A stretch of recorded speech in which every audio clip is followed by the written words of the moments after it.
السلام عليكم البنات، كي دايرين؟ لاباس عليكم؟ نتمنىكم تكونوا كاملين بخير وعلى خير وبصحه جيده. مرحبا بكم معايا فيديو جديد. اليوم ان شاء الله ما غادي نطيبوا، ما غادي نديروا شهوات. اليوم ان شاء الله غادي نشارك معكم واحد السيرو طبيعي لعلاج جميع انواع مشاكل الجهاز التنفسي.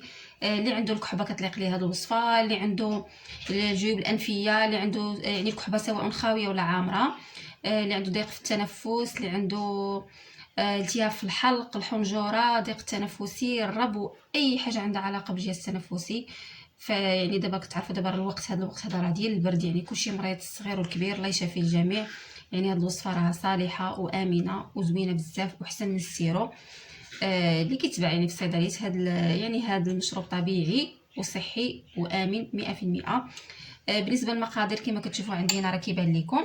هنا عندي خديت غندير هذه الوصفه لبنتي، غادي ندير معلقه صغيره ديال الخزامه ديال الشريب، ماشي ديال الوضوء. يعني غتمشيو عند العطار تقولي لي عطينا الخزامه ديال الشريب اللي كتكون بيضاء. وغادي نستعمل معلقه صغيره ديال الزعتر. الا كنتو غديروا يعني الانسان كبير بغيتو ديري كميه كثيره، فانتم غديروا معلقه كبيره معلقه كبيره. هنا غادي نستعمل ايضا الباديان كما كتشوفوا، اولا النوار ديال الشمس.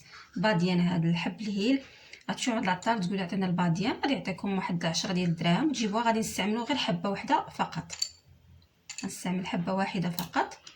غادي نستعمل واحد الطريف صغير ديال الخضنجال. كما كتعرفوا الخضنجال راه مزيان بزاف للبرد، الالام الظهر، يعني كيسخن الجسم في هذا البرد هذا. غادي نحتاج ايضا الثومه. بالنسبه للثومه فانا غادي نخليها بقشوره، غير غادي نفلحها بحال هكا، غادي نحطها على هذا الشكل هذا. واخا تقسم ليا ماشي مشكل، من الاحسن نديروا الثومه الحمراء ماشي البيضاء، الحمراء كتكون صحيه اكثر. صافي. وغادي نستعمل ايضا واحد 3 حتى 5 ديال الحبات ديال القرنفل. الا كانوا مثلا الوليدات الصغار يعني 7 سنين 10 سنين نديروا 3 الحبات، كان انسان كبير نديروا من 5 حتى 7 ديال الحبات ديال القرنفل.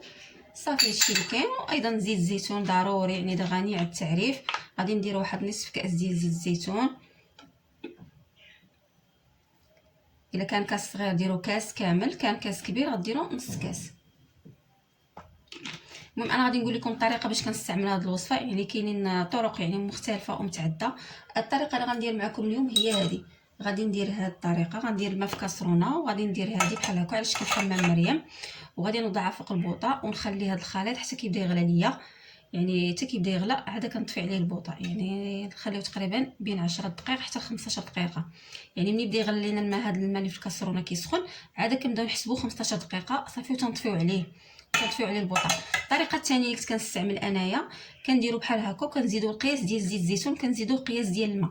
درنا نص كاس ديال زيت الزيتون، غنضيفوا نص كاس ديال الماء وكنوضعوه مباشره على النار، يعني ما كنديروش حمام مريم، وكنخليوه حتى كيبقى على عافيه اقل من المتوسط، يعني تكون مهيله قليله. وكنخليو هذا الخليط ديالنا حتى كيغلي يغلي مزيان، حتى كيمشي لينا داك الماء كيتبخر، كيبقى لينا غير الزيت بوحدو هو اللي كنستعملو. المهم هادو هما الوصفات، هذه هي الطريقتين اللي كاينين. اولا كنديرو في قنينه ديال الزجاج بحال ديال لاموطارد ولا ديال الكونفيتير ولا اي قنينه زجاجيه، كنوضعوا فيها هاد العناصر وكنسدوها بالغلاقه وكنوضعوها في واحد الكاسرونه وكنخليوها حتى كتغلى، اولا في طنجره ديال الضغط 15 دقيقه صافي. وكنطفيو عليها تيكون، يعني هادو الطرق اللي كيولي موجود، يعني هما هادو الطرق اللي كاينين. اللي عجباتكم ديروها. انا غادي نستعمل دابا هاد الطريقه ديال حمام مريم بالنسبه للوليدات الصغار، خصوصا يعني الوليدات الصغار باش ما يحراش بزاف وما يبغوش يستعملوه. حنا مازال ان شاء الله غادي نديرو معاه يعني العسل، يعني هاد السيرو غادي نديرو معاه العسل. العسل تا هو طبيعي، من الافضل يكون طبيعي، ما نديروش العسل ديال السكر اولا السنيده، باش كيجيهم يعني كيجيهم شويه حلو. وفي نفس الوقت العسل تا هو راه مزيان يعني للمشاكل ديال الجهاز التنفسي. دابا غادي نوضع هذه الوصفه على النار كما قلت لكم مده 15 دقيقه حتى يغلى الماء، نحسبوا 15 ديال الدقيقه ونتلاقاو من بعد. صافي. انا بعد ما صايبت الخليط ديالي فانا صفيته هنايا، وهذا الخليط اللي كان عندي صافي انا صفيته هنايا في هذه القرعه اللي غادي نبقى نستعملها. يمكن لكم ديروا حتى قرعه ديال السيرو، يعني اي قرعه عندكم يمكن لكم تستعملوها. قرعه ديال السيرو تكون عندكم خاويه، تتغسلوها مزيان، تتسقطروها من الماء وكديروا فيها هاد الزيت اللي صايبنا. صافي غادي نضيف ليه العسل، فانا ضفت واحد شويه، غادي نزيد واحد شويه ونخليه حتى كيذوب فيه. هاد الوصفه هادي راه رائعه، يعني مجربه، انا ديما تنديرها ملي كيكون بحال هكا البرد. وهذا دابا غادي نستعمل لبنتي دار بها البرد، يعني كانت خرجت من المدرسه وكان الجو زوين صراحه داك النهار، ولكن تقلب سبحان الله ملي خرجت صبات عليها الشتا صافي ودازت يومين صافي وهي تمرض. شدتها الله ينجيكم من الكحبه ومرضات يعني واحد المرضى خايبه. ودابا باقا عندها الكحبه شويه باقا يعني الكحبه عندها خاويه، خاصها تخوي الصدر ديالها يعني الصدر ديالها عامر. داكشي علاش درت هذه الوصفه وبغيت نتشاركها معكم يعني بارطاجيوها مع الناس اللي كتعرفوهم مرض دابا راه هذا الوقت هذا يعني كاين المرض الله يسر، كاين الناس كيمرضوا بالكحبه وهادشي ديال الرواح يعني كاين الفيروسات وكاينين في هذا الوقت هذا يعني الوقت ديال الشتاء ودابا الليالي دخلات يعني الناس بزاف تيمرضوا خصوصا الاطفال الصغار. هاد الوصفه هذه راه صالحه ليهم غايه كما قلت لكم. بالنسبه للصغار ما نخليوش تطبخ بزاف، وبالنسبه للكبار واخا تطلق مزيان ماشي مشكل. صافي كنخلطوا بالعسل. بالنسبه للعسل بالنسبه لك كنا نعطيوها للدراري الصغار نديروا العسل ديال الليمون. بالنسبه لك كنا نعطيوها للكبار نديروا عسل ديال الزعتر، عسل ديال الكاليبتوس، عسل السدر، اي عسل عندكم يمكن لكم تستعملوه. كما قلت لكم ان ما كانش عندكم العسل طبيعي من الافضل ما ديروا حتى شي حاجه يعني خليوها بلا عسل وشربوها. انا فايت نستعملها بلا عسل حتى هي زوينه.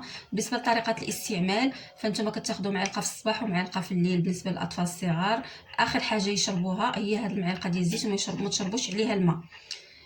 بغيتو مثلا تاخذوها بحال هكا ودفيوها عاد تشربوها ماشي مشكل، بغيتو تشربوها بارده تشربوها بارده. هاد الخليط ما توضعوش في الثلاجه دابا راه خليوه غير في المطبخ ديالكم ولا في شي بلاصه بحال هكا ولا في الغرفه.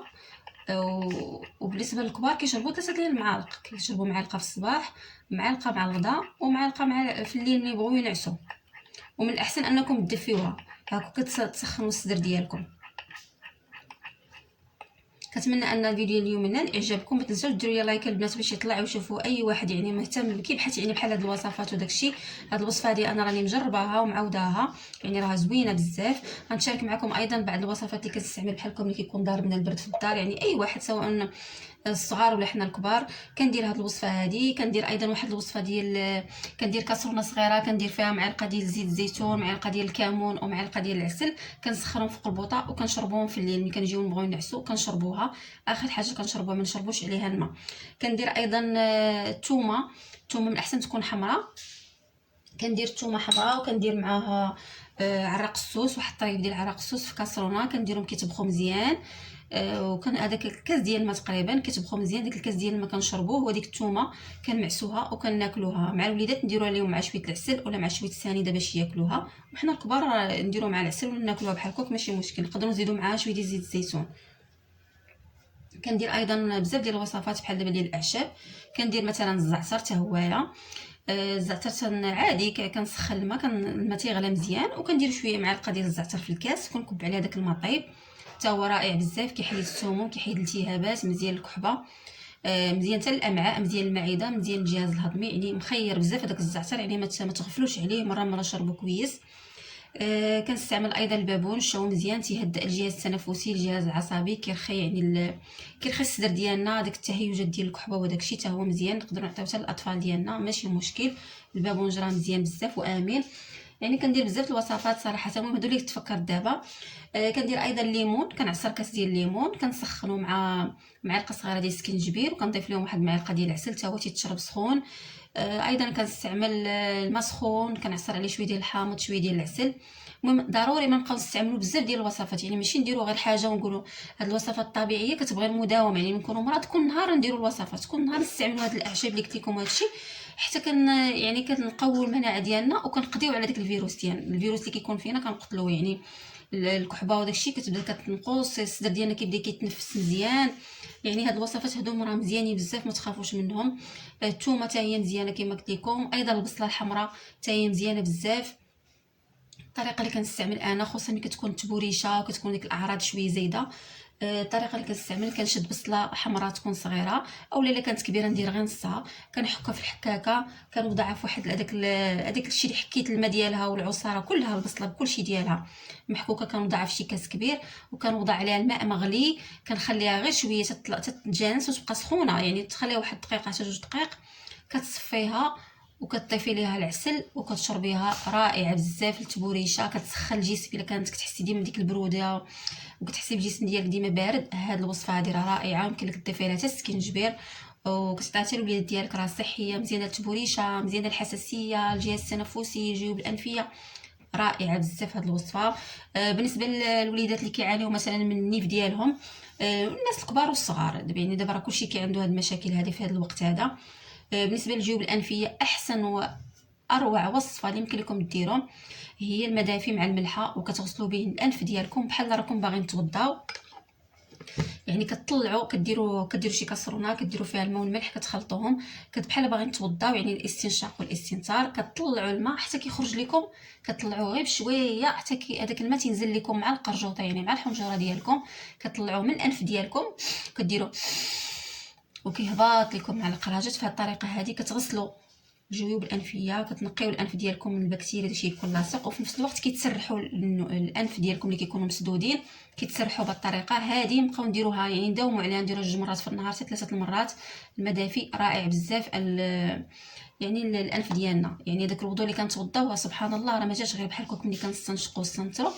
يعني كيقول لك المبالغه في الاستنشاق والاستنثار، راه هذا هو الاصل، يعني هذه هي النصيحه وهذا هو الهدف منها. يعني ان الرسول صلى الله عليه وسلم اللي قال لنا بالغوا، يعني من غير رمضان، يعني من غير نكونوا صايمين نبالغوا في هذا الاستنشاق باش كننظفوا المسالك التنفسيه ديال الانف ديالنا، كننظفوه مزيان من الداخل.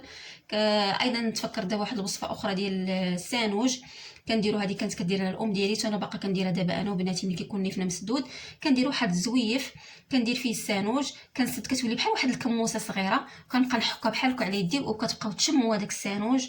في هذيك اللحظه غير كتشموا كتحسوا بالانف ديالكم راه تسرح، كتبقاو مره كتعاودوها. واخا كيعاود يتسد كتبقاو تعاودوها حتى هي راه زوينه بزاف.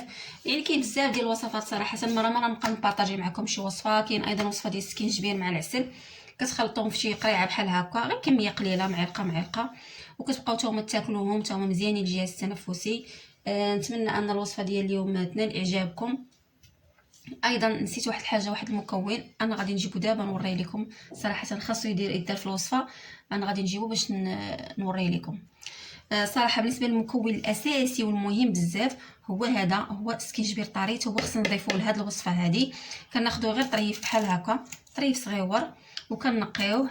هذا راه مزيان بزاف، يمكن نديروه حتى مع سخون في شي قرعه ديال الزاج، نديرو الماء سخون ومع الحامض والسكينجبير، راه رائعه بزاف للبرد، الجهاز التنفسي، وكتحرق لينا حتى الدهون. يعني رائع بزاف هاد السكينجبير، راه استعملوه كيجي زوين بزاف. ها كناخذو غير طريف بحال هكا صغير، وكنوضعوه في هذيك الكاسرونه اللي قلت لكم مع هاد الزيت هذا وهاد الزيت والخزامه والزعتر وداكشي المكونات اللي درنا حتى هو، كنخليوه حتى كيطبخ، وكنصفيوه مع العناصر. نسيت ما قلتش لكم، انا حيت هاد الوصفه راه كنبقى نستعملوها كاملين في الدار، كنبقاو نشربوها، يعني عاوتاني غدا ان شاء الله، ولا يعني ما حيت درت الكميه قليله، يعني كل يومين ولا كل نهار كنعاودوا الوصفه، يعني سواء حتى اللي ما مريضش كيبقى ياكلها باش كيقوي المناعه ديالو، كيقوي الجهاز التنفسي ديالو. نتمنى ان الوصفه ديال اليوم تنال اعجابكم. ما تنساونيش البنات من لايك باش الفيديو يطلع شويه، وبارطاجيو عافاكم هذا الفيديو مع اي واحد من عائلتكم مريض كيعاني من الكحبه، من السعال. هذه الوصفه هذه راها زوينه بزاف لضيق التنفس، للربو، يعني رائعه بزاف، انا مجربها ومعودها، زوينه بزاف. وشكرا لكم بزاف على حسن المتابعه، والى فيديو قادم ان شاء الله. السلام عليكم.